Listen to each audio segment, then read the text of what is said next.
Where am I?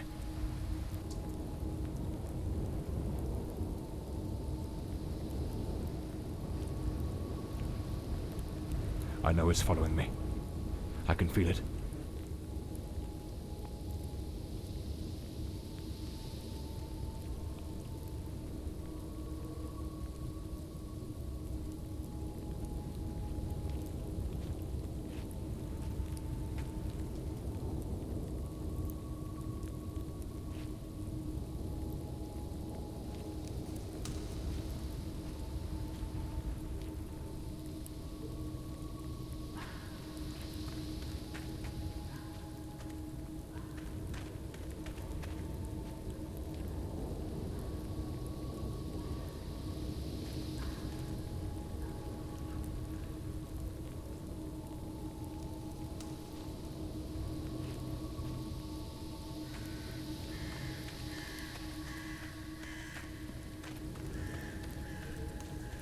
I shouldn't have taken such a risk.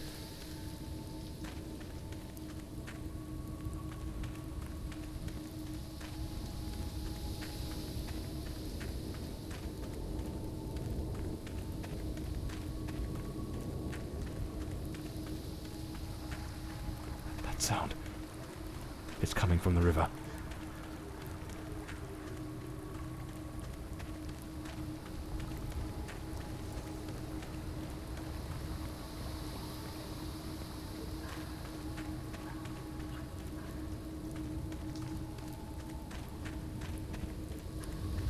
If it catches me, it will show no mercy.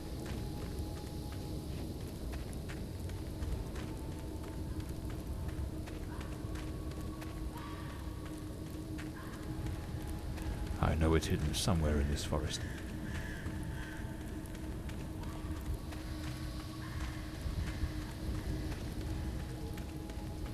I should be able to see its light soon.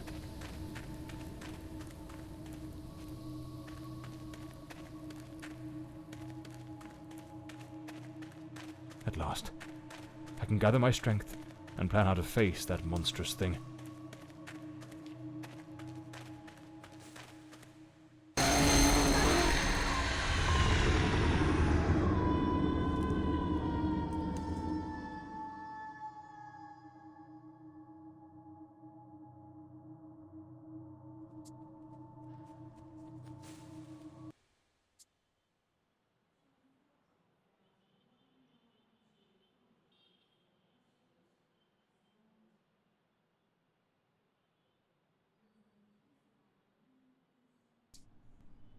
The name's John Morley, private detective, and today is a momentous day.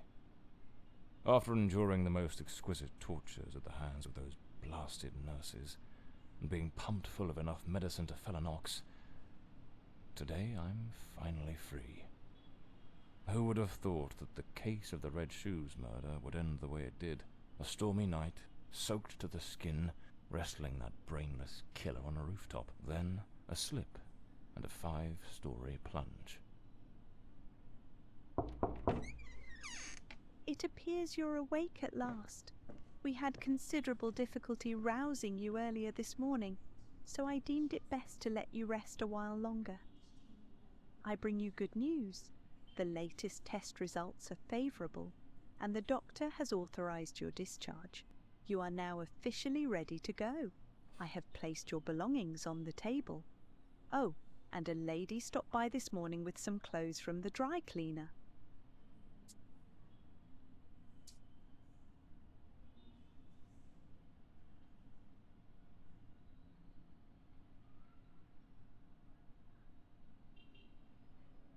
So I'm better now. Yes, you are much improved. Both your physical and psychological assessments have been satisfactory, and there are no impediments to your returning to your normal life.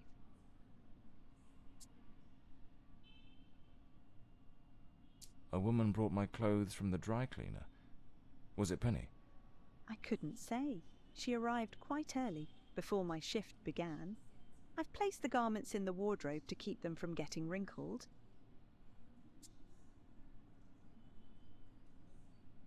I've been having nightmares. The doctor has prescribed some medication that should help address any residual effects. This should assist in alleviating your nightmares. My belongings? I thought everything was already in the room. There are a few valuables and some coins we kept for safekeeping. They are in the box on the table. Now, if you'll excuse me, I have other patients to attend to. I wish you all the best.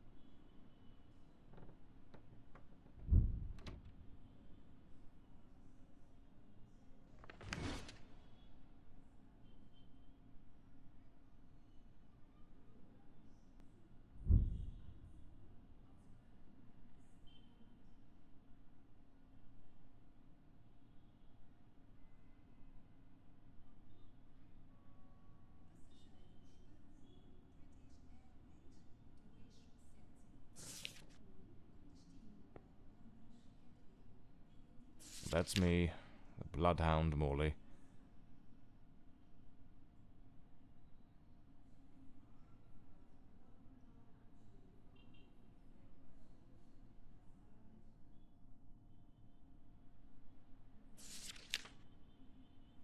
Story of my life. Nearly broke. I better get dressed. The hospital gown that ties in the back. Blimey, it's nearly noon. I must have lost track of time in those blasted nightmares. Trench coat and fedora hat. Every detective's must have.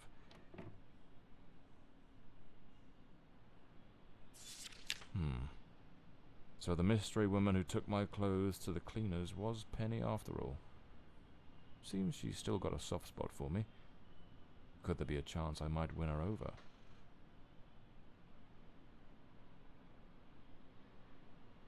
I usually use the Windsor knot. I should get myself a pair of derbies. Or brogues. Looks brand new. The collar's pristine. Well-structured shoulders, nicely padded. Gives off an air of authority. Keeps the crooks wary and catches the ladies' eyes. These do a fine job of hiding any belly. Can't complain about that. There's notes from Penny, my secretary. She must have left it here a few days ago while I was still under observation.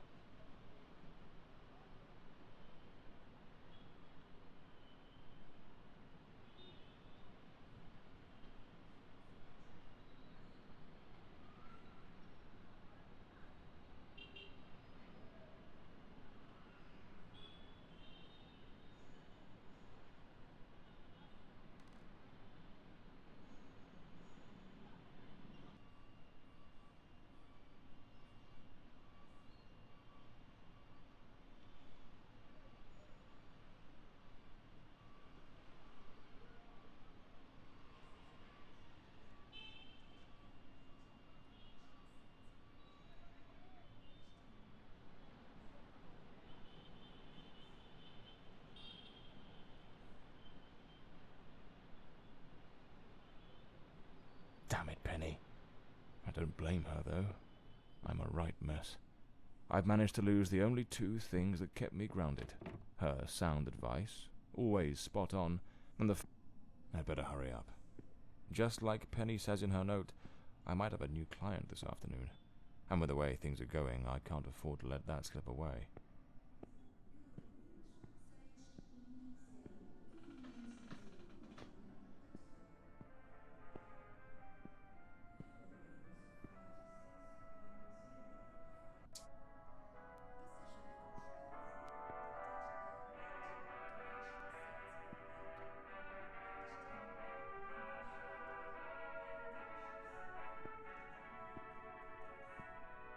All right, let's get moving. Today's the first day of the rest of my life.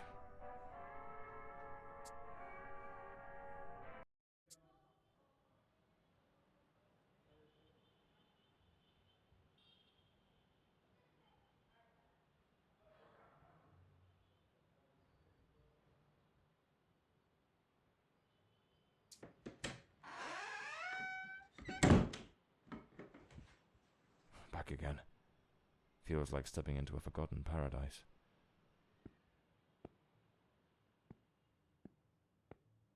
Everything has got that same old charm. and yet feels oddly new. This hospital stint's given me a bit of a new outlook. Maybe I'll take it a shade easier from now on, sticking to cases that don't demand a trip to the morgue.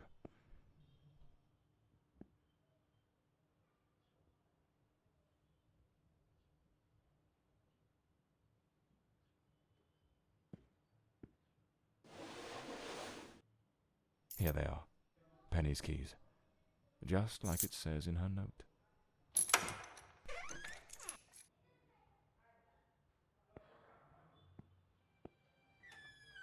Even the coppers missed it. My files.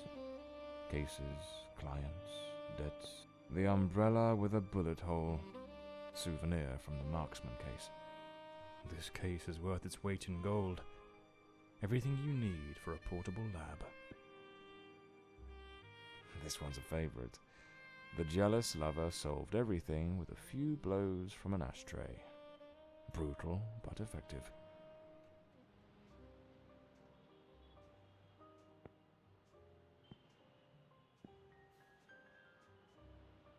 My desk, strangely tidy.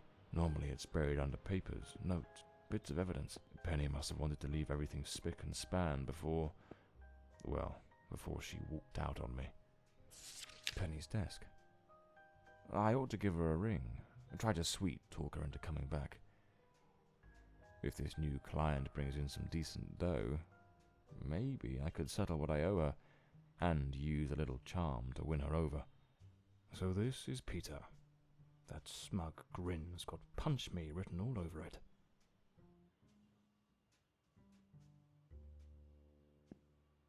The murder weapon from the cadaver collector case.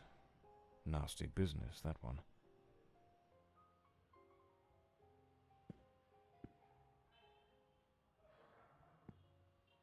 The case of the Red Shoes murder.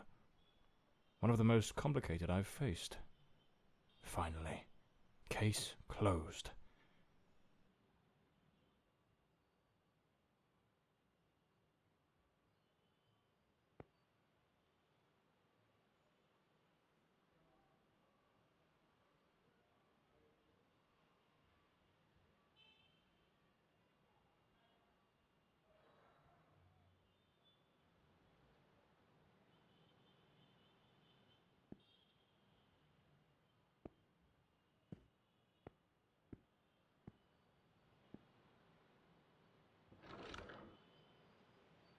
Amazing how this little gadget can reveal the devil in the details. The drawer. It's locked. But there doesn't seem to be a keyhole.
The Scarlet Page. I trust Penny didn't go snooping through my things while I was away. Oh, my apologies, madam. I didn't hear you come in. I was a bit distracted.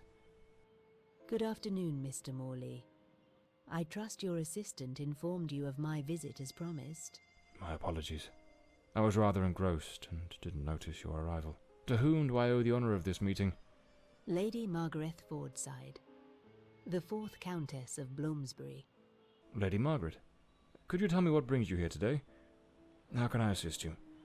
I shall endeavour to be as candid as possible. 20 years ago, when my daughter was just 18, she was brutally murdered. It happened at our family estate, Bloomsbury Manor. Someone slipped into the house unnoticed, and upon reaching her room, delivered 5 fatal stab wounds to her chest, lungs, and heart. The police, eager to close the case, hastily blamed and condemned 2 violent thieves who clearly had nothing to do with her death. The investigation was closed, and justice was never served. I am prepared to offer you £30,000 if you take on this case, and a further £30,000 if you can solve it and bring the true killer to light. Tell me, Mr. Morley, will you accept this case? I understand your distress, Lady Fordside.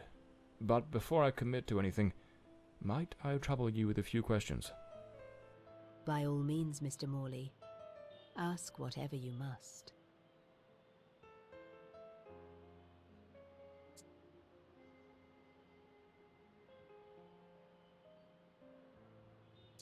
Tell me about Bloomsbury Manor. Do you still reside there? After Elodie's death, I abandoned the estate. I couldn't bear to remain there, to live within those walls. Even now, when I visit the manor, it still feels as though I can hear her footsteps echoing through the halls, her voice humming that old melody, the delusions of an old woman who has mourned her daughter for far too long, Mr. Morley. No mother should ever have to bury her child. Should you accept the case, Bloomsbury Manor would likely be the best place to begin the investigation. I shall not impede your work, as I now reside at Bedford Square, in the heart of the city.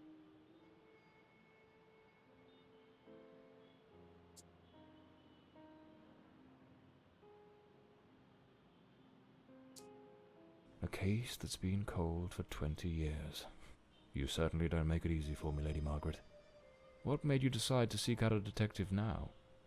For over 2 decades, I've fought tirelessly to have the case reopened, to prove that the real murderer escaped justice, but all in vain. Neither solicitors nor well-meaning police friends, nor even journalists hungry for a dark story have managed to uncover anything. Then one day, I read about your success in solving the case of the Red Shoes killer. Regrettably, I also learned of the unfortunate incident that left you hospitalized with grievous injuries. On the advice of your secretary, Miss Penny, I waited patiently for your recovery. And now, here I am.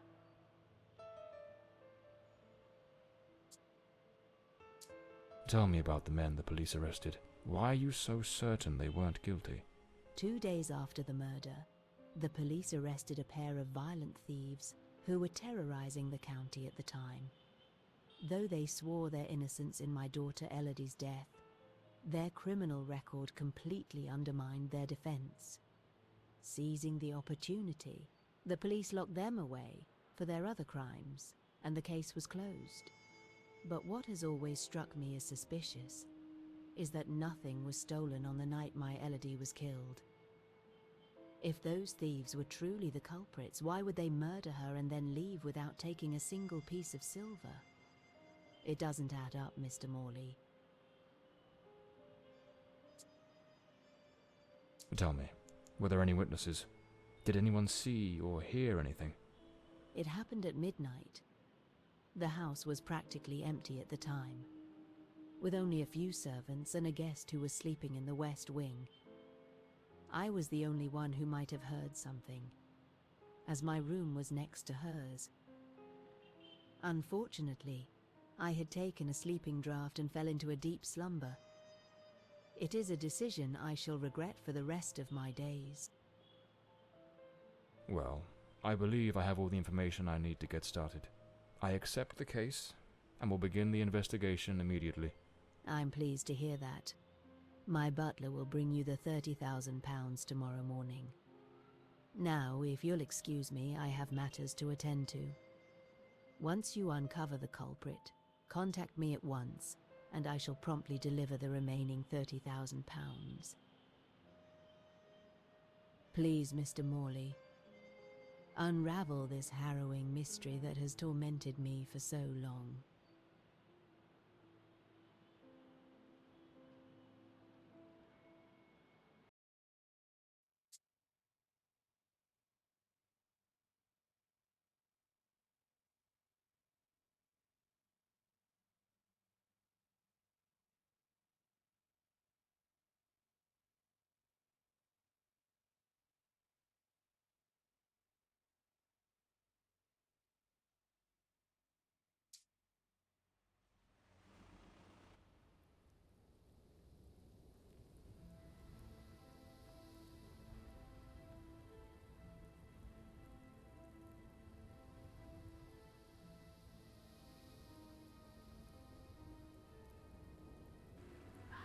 As I made my way through the dense forest path, a haunting silence enveloped the air. It was as though the very night of the crime still lingered here, shrouded in an eerie calm. The manor stood before me, its facade as inscrutable as the shadows that danced in the moonlight. Every step I took felt like a step deeper into the heart of a mystery that refused to be forgotten.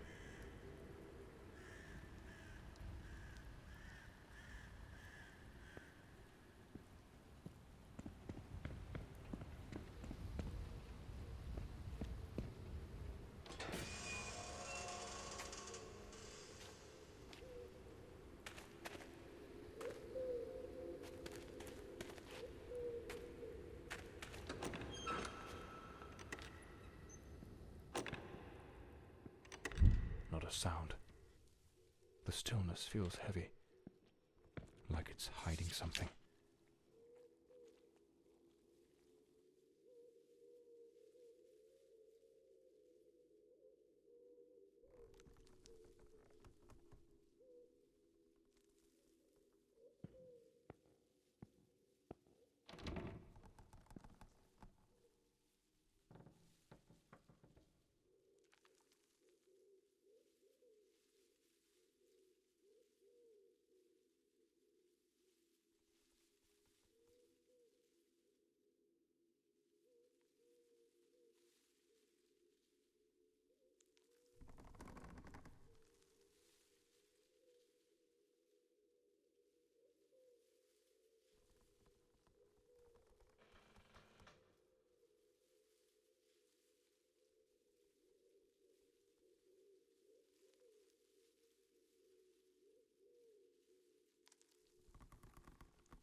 It seems Elodie had a passion for art.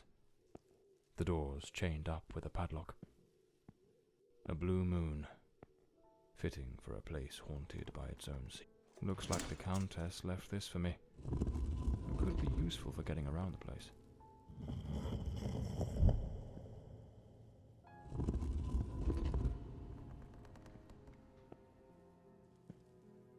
It seems Lord Fordside was a renowned sculptor, though his works were somewhat sinister.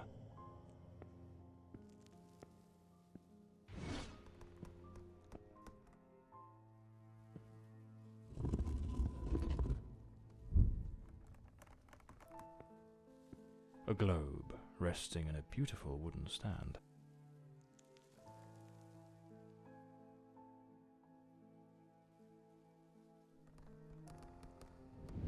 So, the housekeeper left a note for the countess, asking her to meet here on the day of the murder. I wonder what truly happened during that encounter. Very well. Let's piece the events together, step by step.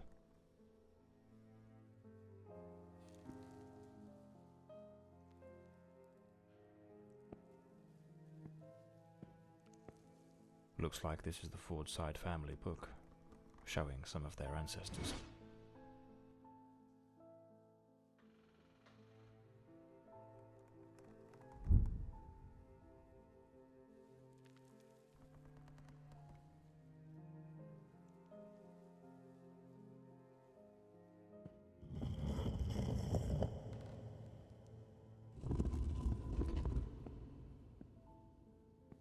Another painting by Elodie. There's something deeply disturbing about it. The lock has been concealed. This door must open by some other means. The Fordside family crest. A rampant dragon. A time-honoured symbol across European heraldry, particularly among the English and the Welsh. 2 chairs. One of them knocked over. Lipstick stains. Same shade the countess wore when she visited my office. An empty envelope. Did the housekeeper hand the countess a letter? Looks like someone arranged tea in the library that day. The housekeeper's cup is still here. Tea spilled across the table. It seems they met here. But something went wrong during the conversation. I am very angry. After all these years of service, this is how you repay me? Walking away like this? I'm sorry, madam, but the situation has become unbearable. My bags are already packed.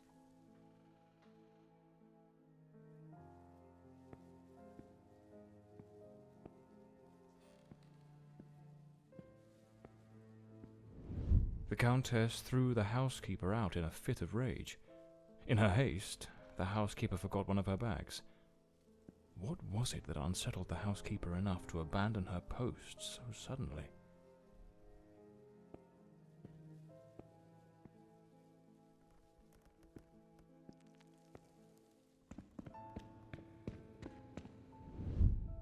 Lady Fordside, still seething, burned something in the fireplace.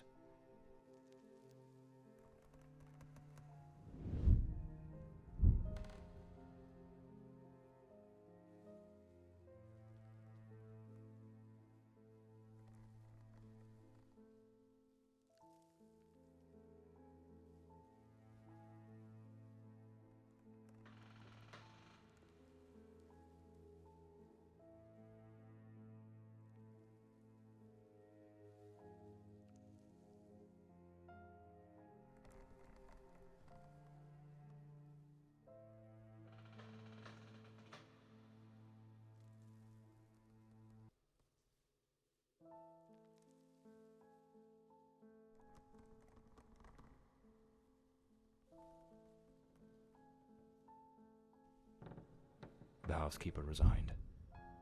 Seems something, or someone, troubled her greatly. Enough to break the long-standing family tradition tying her to this place.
This must have been some sort of private study for the count. An old pocket watch. It probably belonged to Lord Fordside. Lady Margaret's. A British passport. Lord Fordside was undoubtedly a man of the world. Lady Margaret and a young woman. I suppose it's Elodie.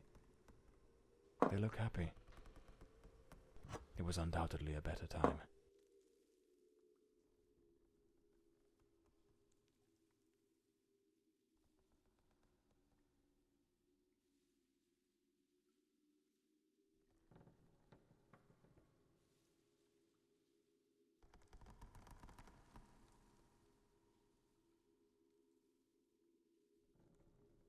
Elodie was committed to a psychiatric facility, but she supposedly recovered from whatever ailed her.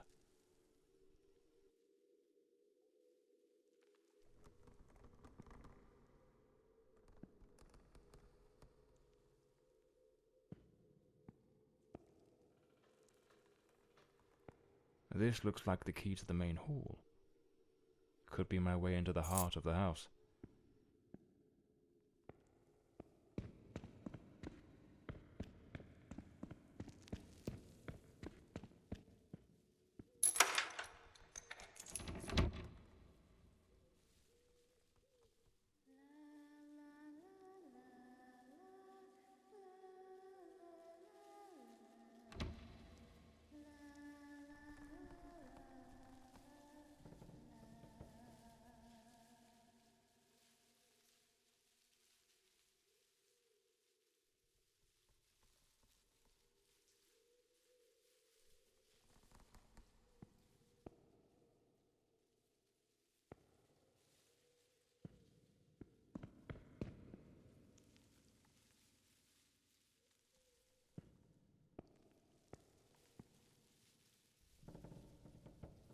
Here lies Elodie.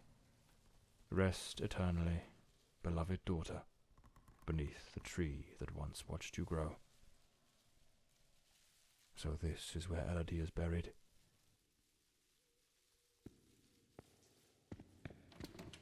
This door is locked as well. If the countess wanted me to investigate, why didn't she leave the doors open?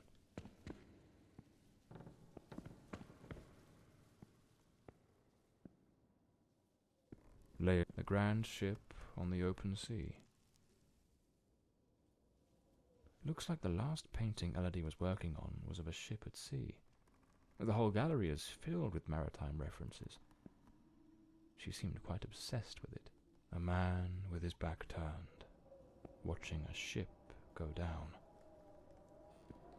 This door appears to lead out to the back garden. Locked with a padlock.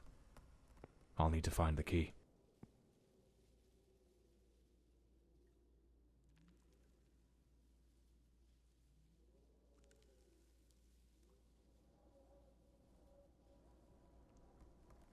Lady Margaret took special care to... Looks like some sort of clue. Trace the tree's journey from birth to decay. Follow the path of the artist in a thoughtful display. Arrange the 4 stages and the door will obey. Unlock the path ahead as art lights your way.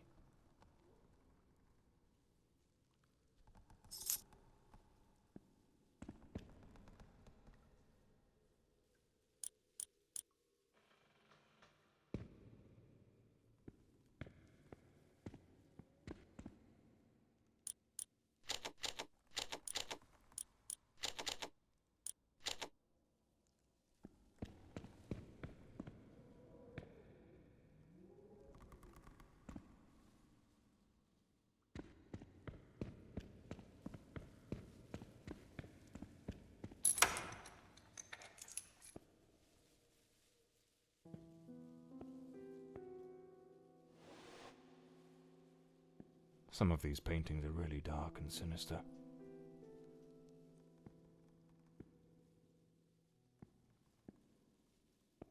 This looks like Elodie's diary. Let's see what her last entries reveal.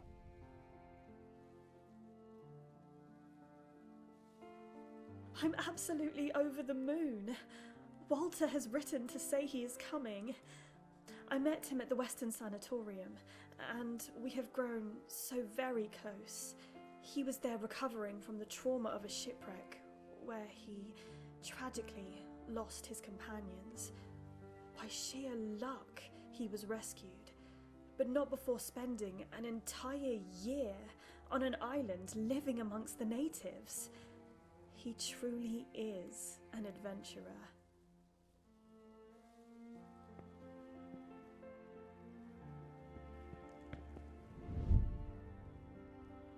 I'm so happy.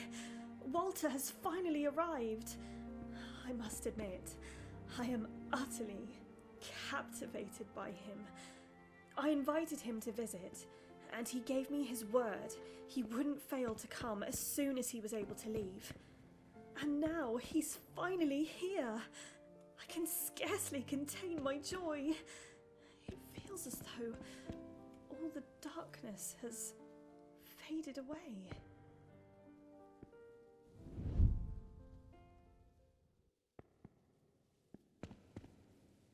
How they looked so in love. So happy. I wonder what became of Walter after Elodie died. A young woman screaming in the middle of the darkness.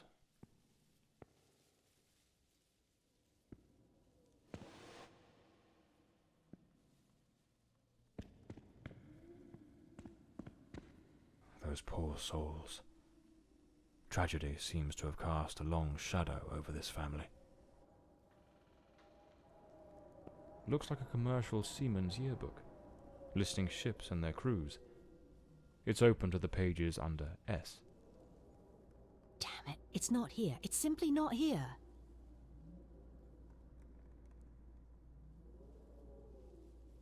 This must be the Countess's handwriting.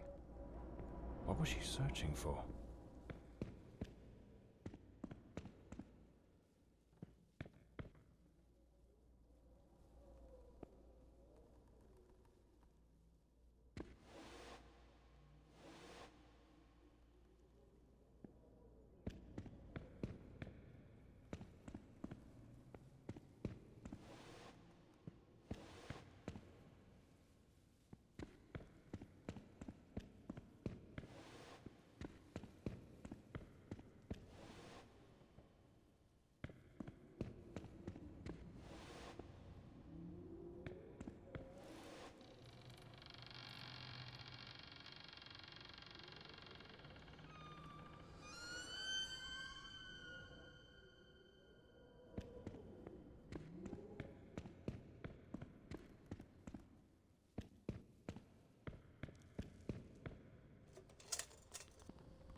A boarded-up door. The access to the servants' quarters appears to be blocked for some reason. These broken chairs. Someone must have held them to the ground with great force. It looks like this vase was shattered. Not just dropped, but smashed with intent. Some of these tools have been bent, likely trampled over.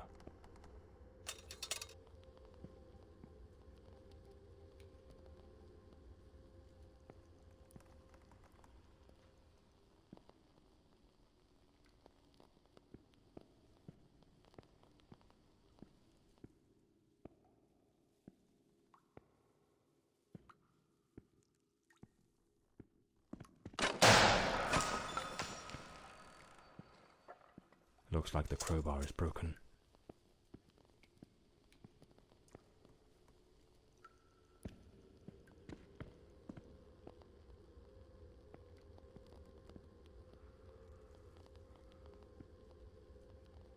A pair of blood-stained scissors stuck in the sink basin. Deeply unsettling.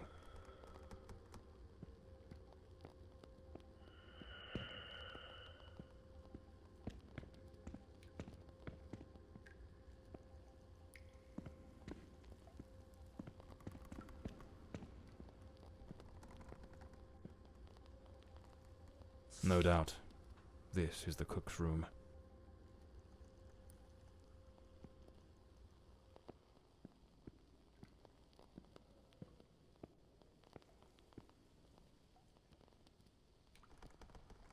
A good way to motivate the staff.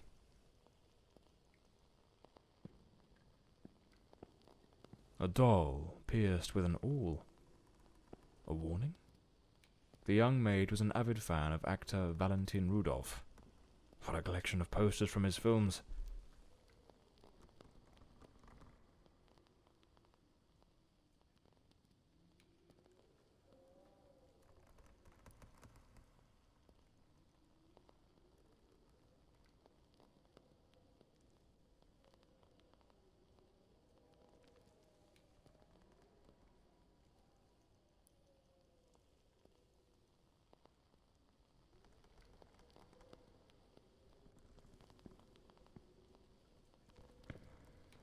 A backgammon board.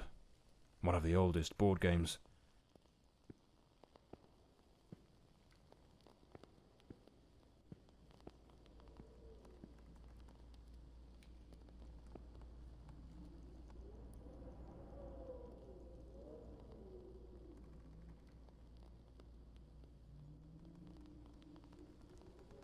Miss Marva apparently knew her way around the tarot.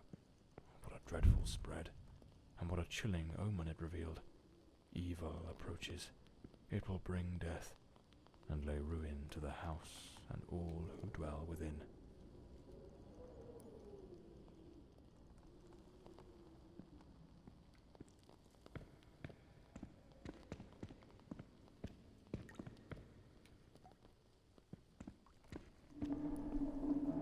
Is there someone else in the house?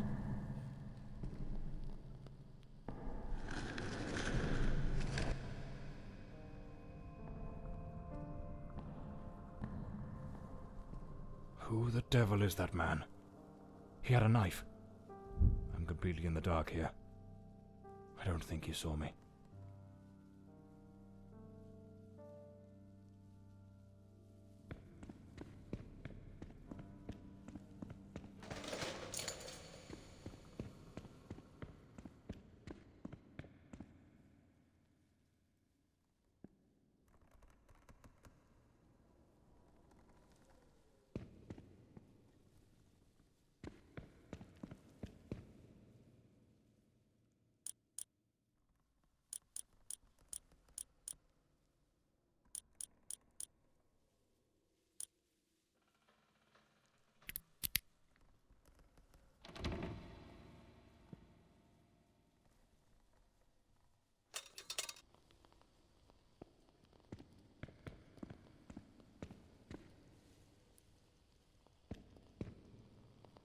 Another boarded-up door. The question is, was it sealed? This must be Walter Brandon's room.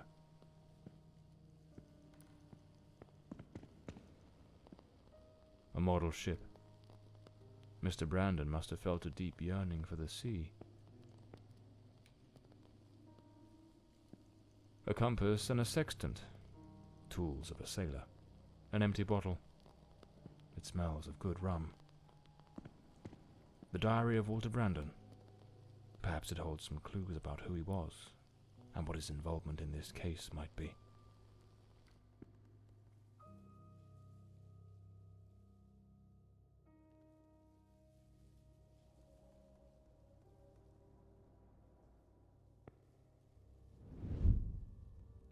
I am terrified that man has found me. I fear something dreadful is about to happen. Tonight as I awoke, I saw him, standing at the foot of my bed. I could not make out his face, but his knife. The gleam of its blade shone in the darkness. I sprang up suddenly, determined to confront this stranger. Grabbing the heavy candlestick from the nightstand, I hurled it with all my strength. He vanished into the dark. What on earth happened? Did Walter also see the mysterious man with the knife? It's absurd. This occurred 20 years ago. Surely that man can't still be lurking about. Can he?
painting of a ship, unmistakably in Elodie's style.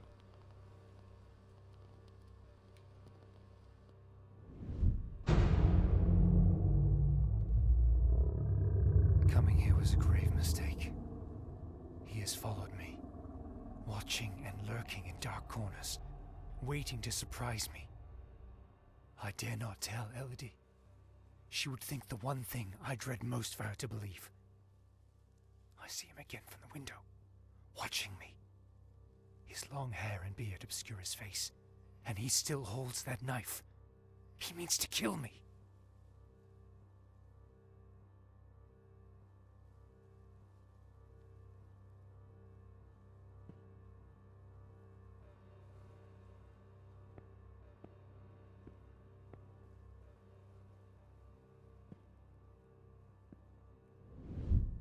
I am losing my faculties. It is best I return to the ship. Everyone seems to be conspiring against me. The housekeeper despises me, accusing me of misconduct. Perhaps I'm not a man of refinement, but I know what respect is. Yet this morning, as I awoke from my rest, she was enraged with me. It was of no use to tell her I had slept peacefully. An external maid who comes to clean was crying and accusing me of having approached her in an unseemly manner. I would never do such a thing. I am a sailor, a man of the world. I know how to conduct myself.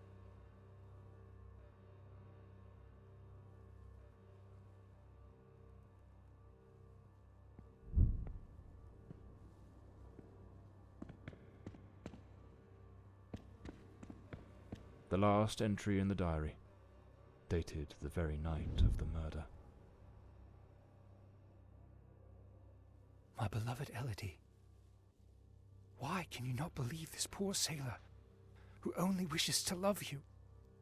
I have left everything behind. My ship, the sea, all my world, just to be by your side as you asked me to. Damn it. I can hear the man with the knife coming up the stairs from the hall. I need to hide. Walter was terrified. What in the devil was happening here? It seems this trunk was all Walter owned. I should take a look at it. Looks like the key to the back garden. I better head back to the staircase gallery. Pretty sure I saw a door to the outside there. A photograph of Elodie. No doubt Walter cared for her deeply.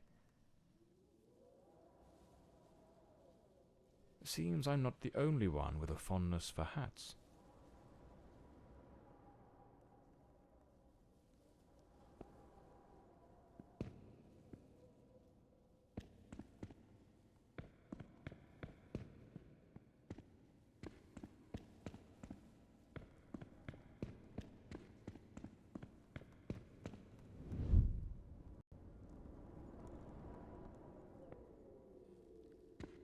The killer likely fled through the rear door of the house.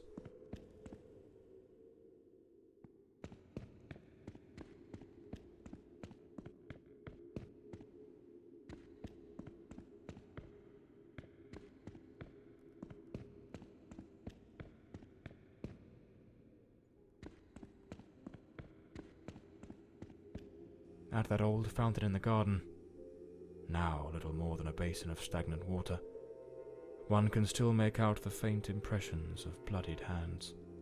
It seems almost certain the killer stopped here, in a hurried attempt to wash away some of the blood spattered across his body.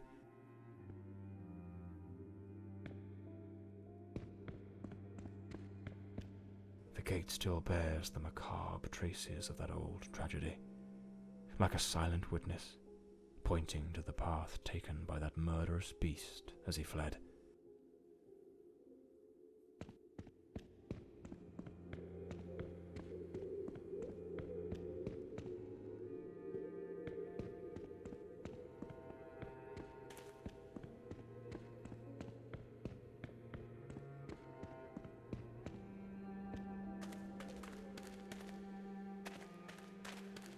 A filthy coat, soaked in some kind of blackened, hardened liquid, aged over time.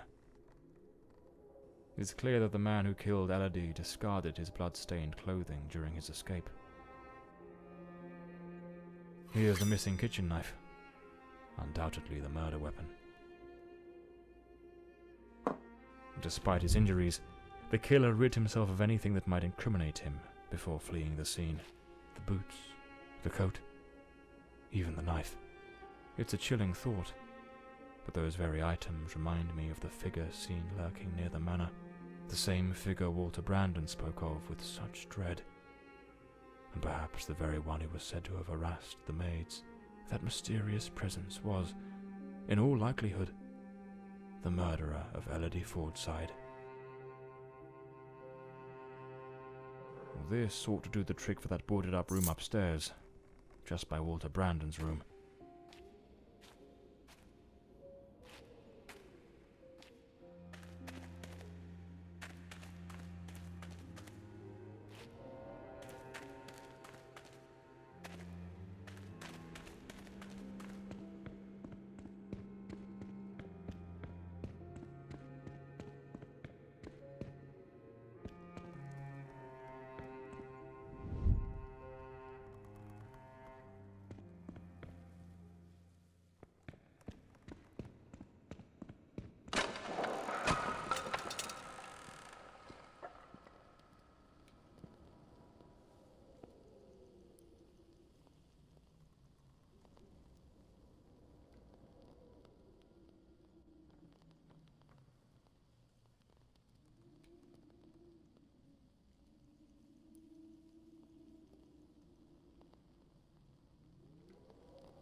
A sharpening wheel.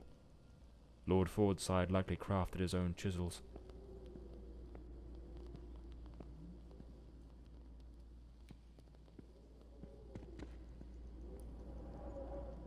Lord Fordside was a gifted artist, no doubt, but his work betrayed a dark and tormented soul.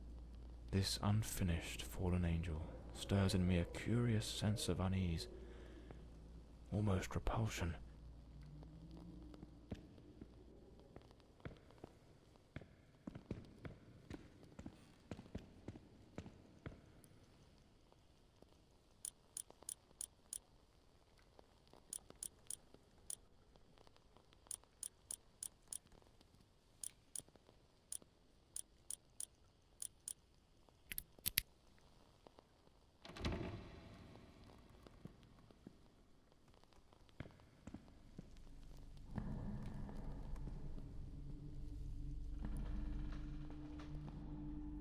Him again.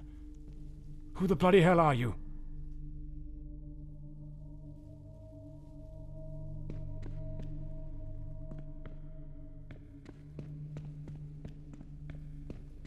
Where's that man gone?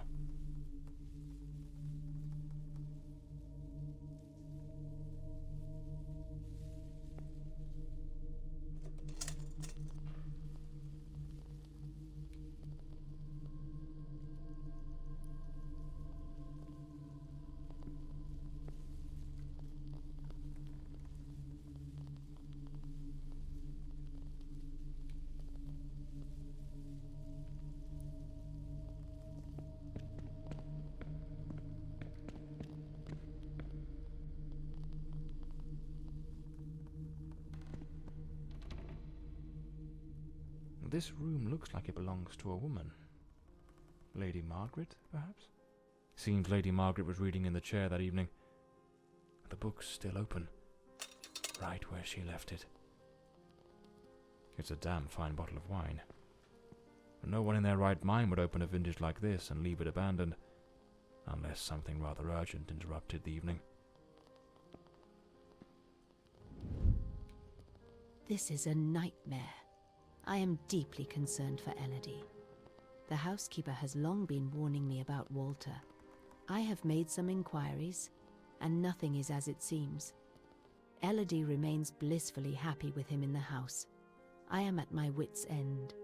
Since her return from the sanatorium, she has been positively radiant, a true beacon of light. They go out together and seem to have a splendid time. he appears very close to her. This is in stark contrast to the picture painted by the housekeeper, which is a complete contradiction.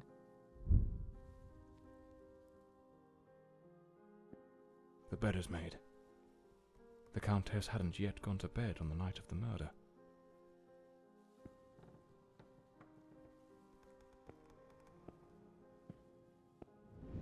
Last night I heard him scream. He seemed to be in the throes of a panic attack. I approached on tiptoe to the guest quarters, and then suddenly I was struck with terror. An insane, maniacal laughter echoed through the night. It did not sound like him. The following morning, Walter and Elodie went out to sail on the pond.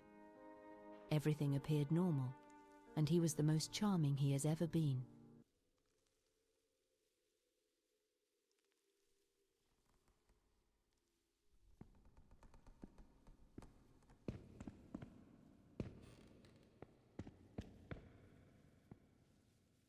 Something made of glass has shattered here.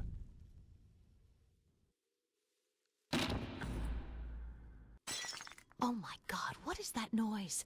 It's coming from Elodie's room.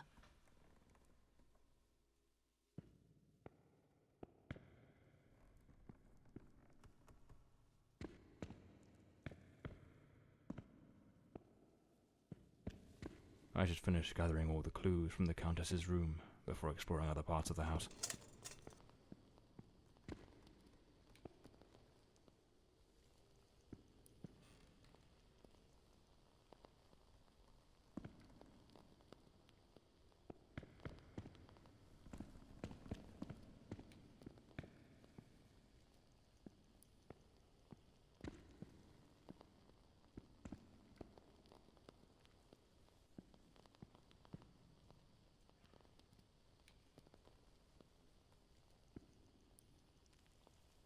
The fireplace tools, all knocked over on the floor, and unless my eyes deceive me, the poker appears to be missing. Oh my God, Elodie! Lady Margaret, quite agitated, grabbed the fireplace poker and rushed toward Elodie's room.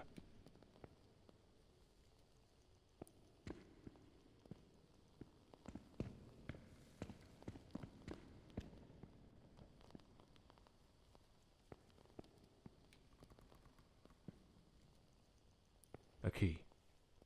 Likely the one to Elodie's room. Lady Margaret lied to me. She hadn't taken any sleeping draught that night. She could have heard the attack and rushed to see what was happening. Why did she hide this from me?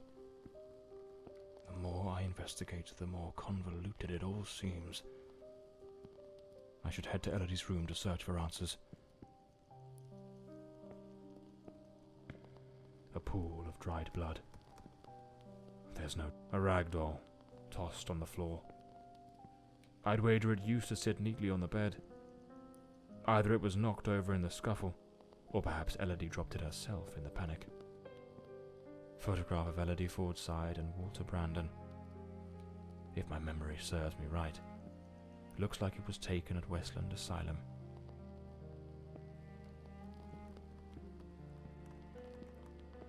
There was a struggle here, clear as day. Not a clean break-in. The killer wasn't subtle. Judging by the sheer brutality of the crime, we can almost certainly conclude the killer was a man of considerable build.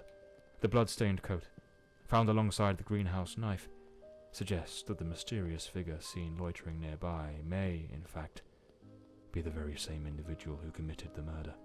They say the killer always returns to the scene of the crime. But 20 years have passed. Why now? Let's attempt to reconstruct the events, just as they might have unfolded that night, and try to understand precisely what happened. A teacup on the bedside table. Elodie must have lain down that night, perhaps already drifting to sleep.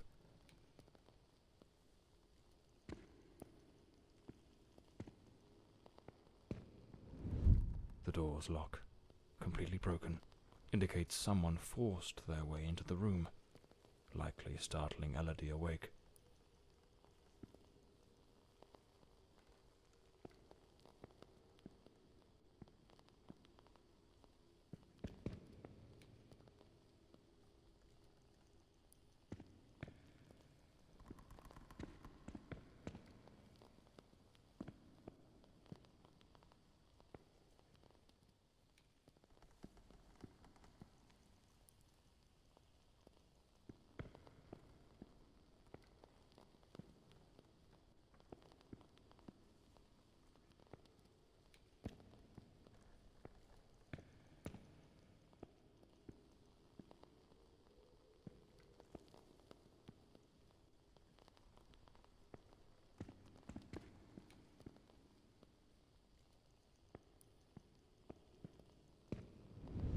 Elodie tried to flee, but the killer cornered her near the vanity.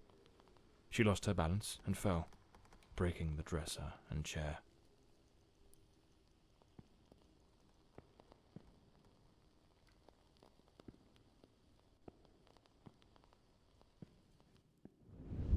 The killer dragged her to the bed against her will. In the struggle, one of the vases fell from the mantelpiece.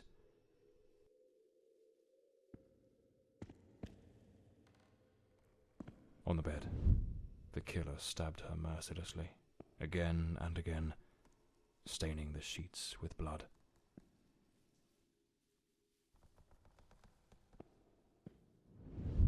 That's when Lady Margaret arrived, striking the killer with the fireplace poker, knocking him away from Elodie. Wounded, the killer fled the scene, but it was already too late. Elodie was already dead.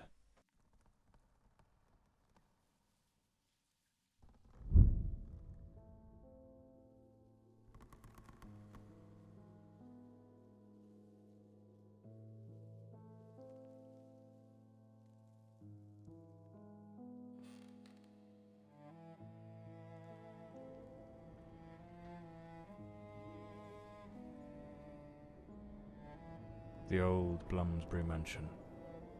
It choked my thoughts. It had that kind of sadness that seeps into your bones like old damp, and that sudden abandonment, so clear before my eyes, looked like a sinister time capsule.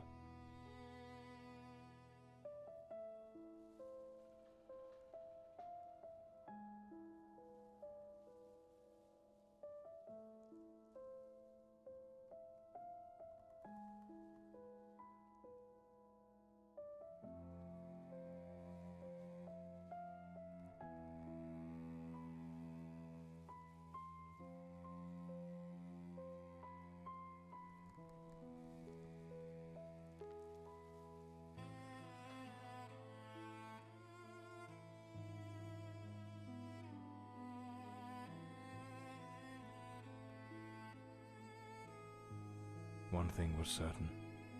My next move was to dig up answers about the man with the knife, and about Walter Brandon, the sailor from Westland Asylum, an old, forgotten sanatorium that, 20 years ago, was the scene of a meeting between Elodie Fordside and that Brandon fellow.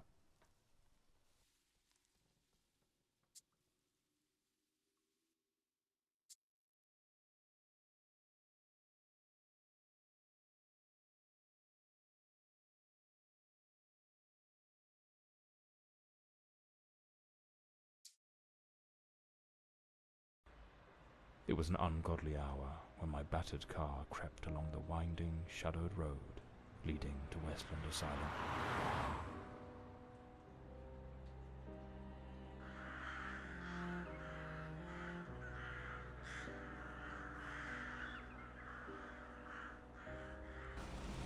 But what I found upon arrival was disquieting. The building, forsaken for more than a decade, remained illuminated.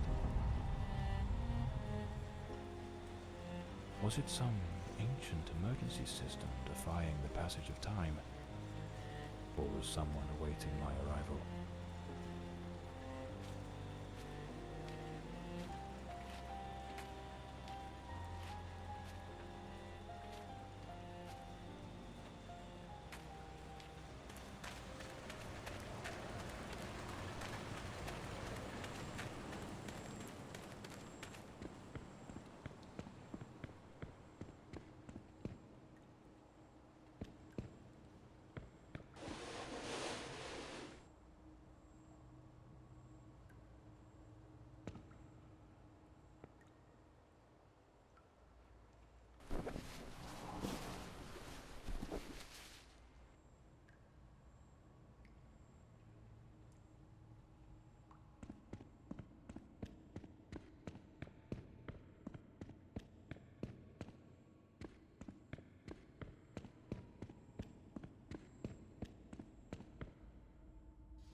It's pitch black in here.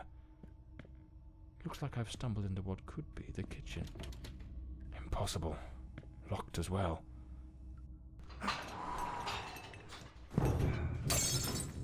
Damn it. The lantern. It's broken. I'll have to manage without it for now.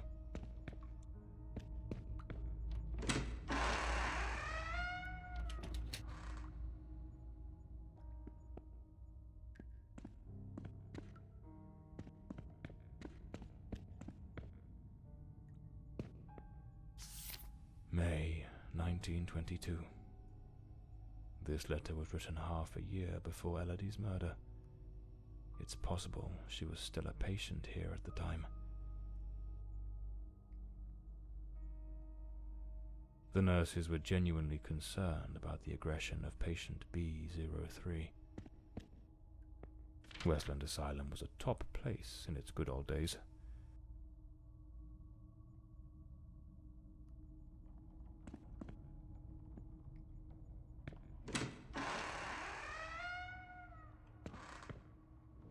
The girl? How is the girl? You mean Miss Elodie Fordside. Don't worry, that bloke didn't lay a finger on her. But you took quite a knock. This is going to smart.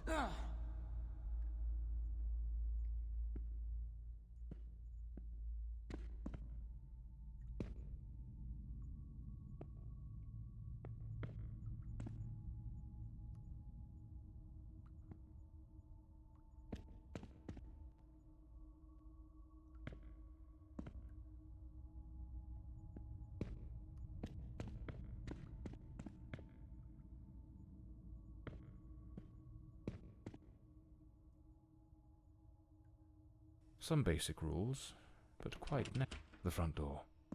Sealed shut. As expected. Nothing's ever straightforward, is it? I'll have to find another way in.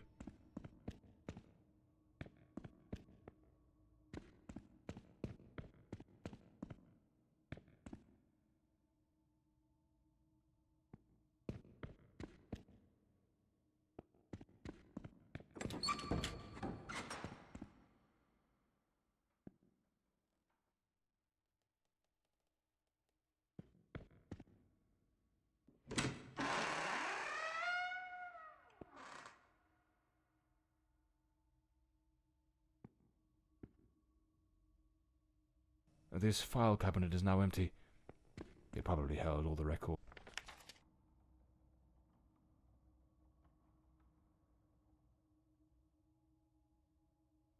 I need to find Dr. Sheridan's office.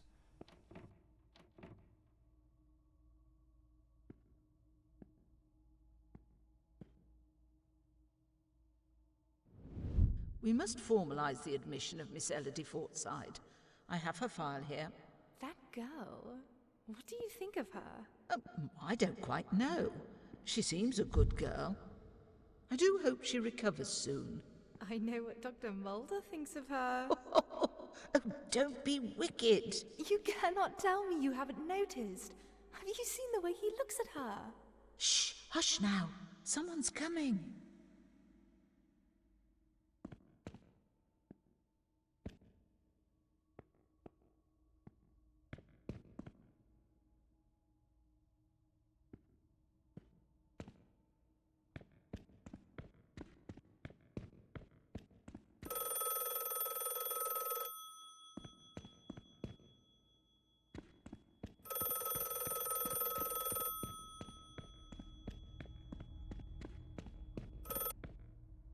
Hello? Hello? Can you hear me? Mr. Morley, is that you? Lady Margaret? Mr. Morley, I'm so relieved to hear your voice. I've been trying to reach your office, but I couldn't get through to anyone. It's awfully late at night, Lady Margaret. How on earth did you know I was at Westland Asylum? Well, I was already in bed, truth be told. But there was something on my mind. A vital detail I'd forgotten to mention. I called your office, searched for you at the mansion, and when I couldn't find you there, I assumed you might be investigating at the asylum. I see. Very resourceful of you. Now tell me, What is this detail of such importance? Oh, yes, of course. I almost forgot. You see, the truth is, I'm afraid that you're not alone. What the devil does that mean? Hello? Lady Margaret?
Some of the rooms are completely trashed.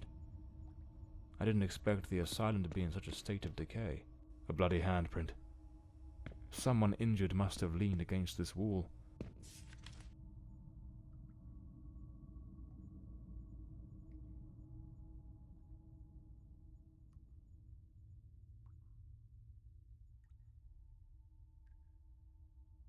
The asylum was shut down 10 years ago. Judging by the state it's in, they probably had no choice but to close it due to the building's condition.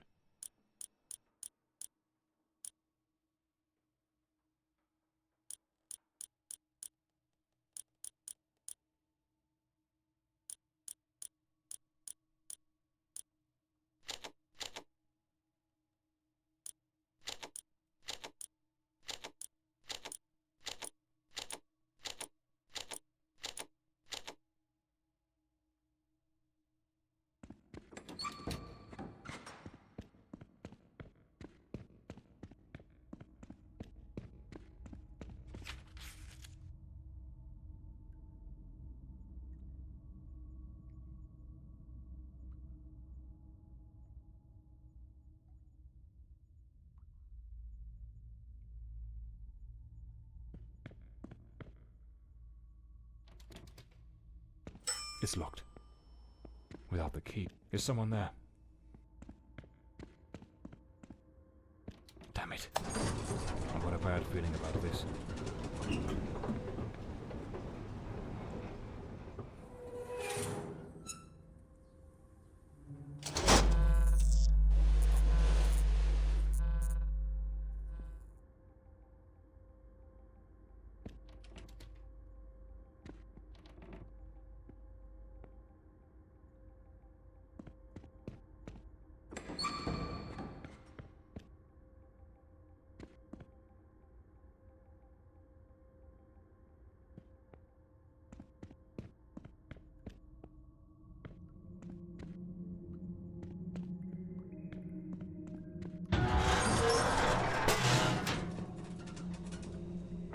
Report. Patient B03, identity unknown. Male, early 30s. Admitted after being the cause of a series of violent incidents. The patient exhibits a disturbing duality. Episodes of unprovoked aggression, displaying raw, overwhelming physical force, and subsequent plunges into an eerie, profound apathy.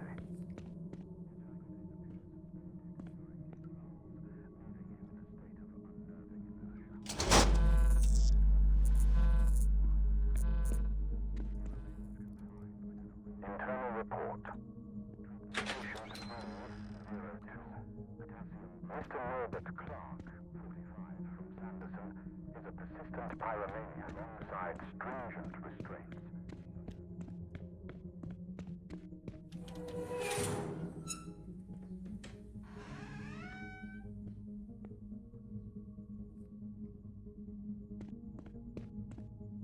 Internal report. Patient B08. Miss Beatrice Mara. Female, 28. Reclassified after initial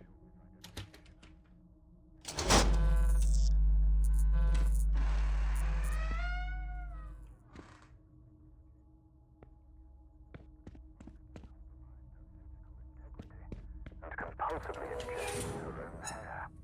These actions, driven by psychological torment and overwhelming despair, leave her in a perilously fragile state. As a precaution, she is secured in a straitjacket and confined to an environment entirely devoid of any mental or objects that could facilitate further self-harm. Her treatment protocol centers on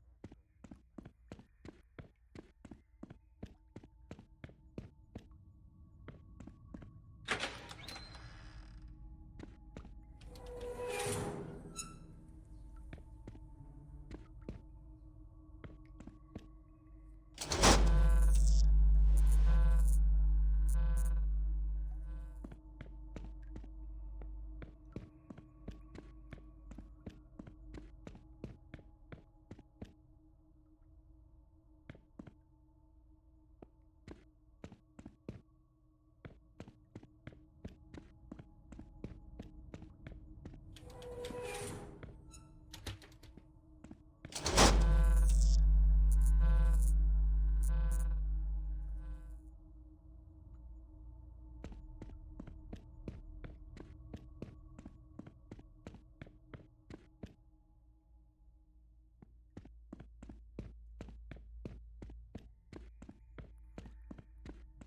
gives me the shivers.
I need to hide. Quickly.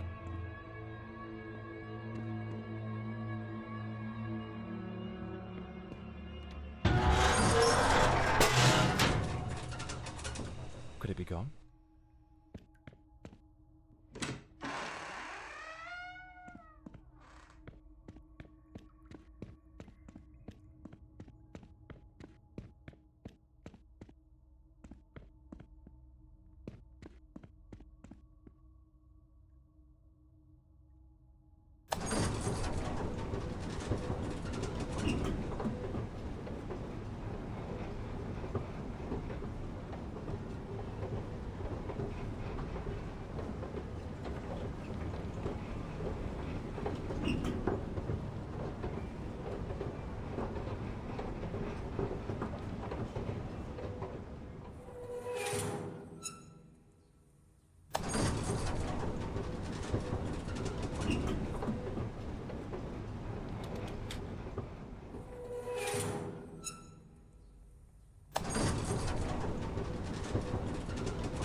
The Adventures of Walter Brandon, the intrepid captain of the Stella Maris, braving the treacherous South Seas.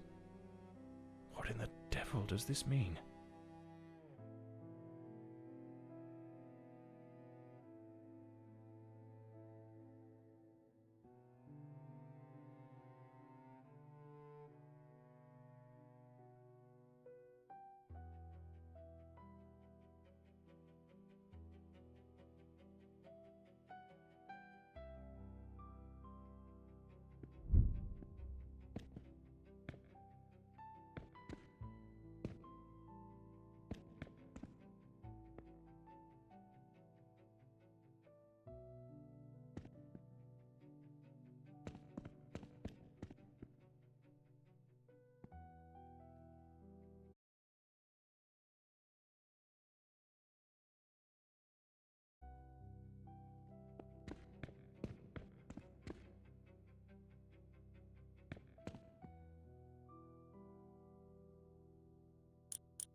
Patient number 1365 returns after an absence of 4 months.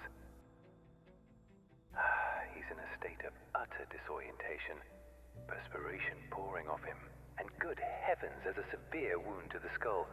His clothes and hands are covered in blood, and it doesn't appear to be his own. He cannot recall his name, nor anything that's happened during these past months. Seems to have found his way back here more by some strange instinct than by memory itself. The personality once known as Walter has vanished entirely, as has the entity we refer to as the Shadow, though given his nature, I cannot say with certainty it isn't still lurking beneath the surface. We have treated cases of dissociative identity before, but never one such as this. His appearance, his voice, even his build and weight change quite drastically. Now he looks frail, gaunt, empty, as though there's nothing inside, as though he were but an empty shell, waiting to be occupied. His condition calls for far stricter supervision. This institution is no longer equipped to care for him. I am ordering his immediate transfer to St. Dymphna Hospital. Dr. Former, a specialist in matters such as this, will take him under his care. As I near the end of my tenure as director, I must see this case brought to a decisive close.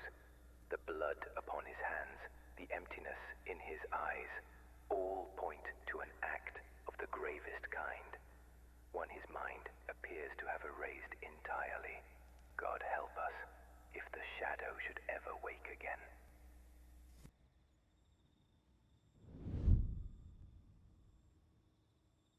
So it seems Walter came back to the sanatorium of his own accord, though he was utterly incapable of recalling what he'd done. They moved him to St. Dymphna's Hospital. Could he still be there after 20 years? What became of him? I'll have to follow this lead.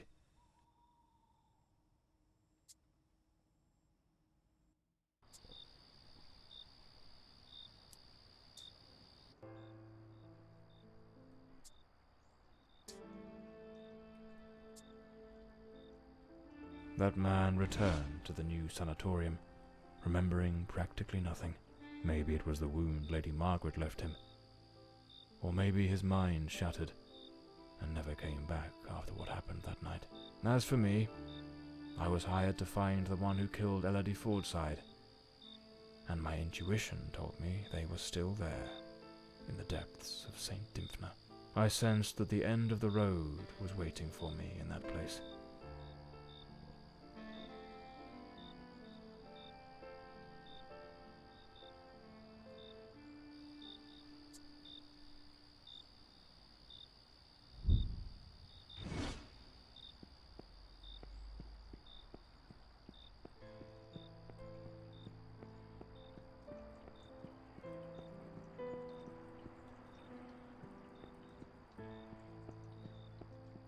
Can't very well saunter in through the front door as if nothing's amiss. I'll need to find another way in.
It's locked.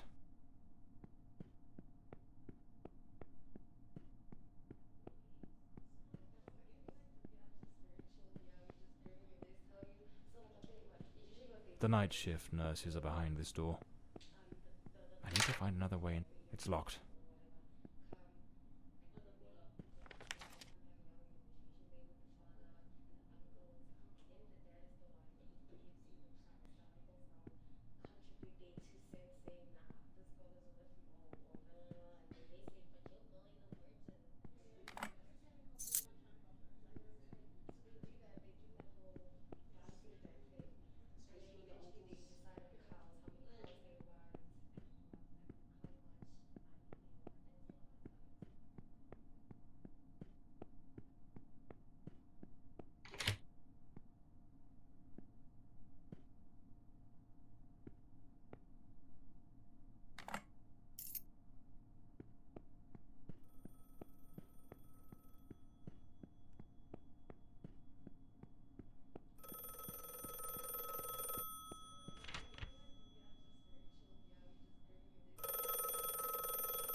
John Morley and the case of the red shoes.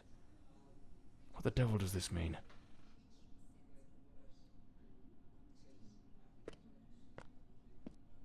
Lady Margaret. That fateful night, I was startled by the noise. Those wretched cries of agony from dear Elodie. I rushed to her chambers, and there you stood, stained with the blood of the one soul I cherished above all others in this world. The housekeeper had warned me, but I turned a deaf ear. Elodie was finally happy, even amidst your incessant bouts of volatility. Yet, with the passage of time, your demeanour darkened. More and more frequently, that sinister presence lurking within you began to surface, each appearance more violent than the last. Elodie no longer gazed upon you with the starry-eyed affection of a smitten young woman. The atmosphere in this house grew suffocating, fraught with an unbearable tension. That very afternoon I spoke with her. She had resolved to end your engagement. You seemed, or so I dared hope, to have accepted it with grace. But that night, that very night, you ended her life in the most savage manner imaginable. I threw myself upon Elodie, desperate to save her. But alas, it was far too late. Months later, I learned you had returned voluntarily to the sanatorium. I sought answers and immersed myself in understanding the afflictions that plagued you. Dissociative identity disorder, they called it. A condition in which one might host multiple identities, each vying for dominion over the body. But the man confined in that bleak institution was not the shadow, not the fiend who had stolen my daughter. No, he was but the shell, the hapless vessel. And I yearned to find the true culprit, not the facade, the murderer himself. Thus I devised my plan. I came to visit you, and just as Elodie had done, I crafted a new role for you, a new identity to inhabit. I brought books, personal artifacts, penned letters as Penny. I leased an office and prepared every detail meticulously, down to the smallest thread, for your return as John Morley. Everything had to be flawless. And why, you may ask? To make you remember, to awaken the shadow, to summon forth the murderer from the abyss of your fractured mind. John Morley is a good man. Walter Brandon was a spirited young sailor brimming with love for Elodie. But the shadow was a merciless, unrepentant killer. I wanted to destroy the murderer who had stolen my daughter. But I could never bring myself to harm an innocent man. My obsession, my singular purpose, was to awaken the shadow.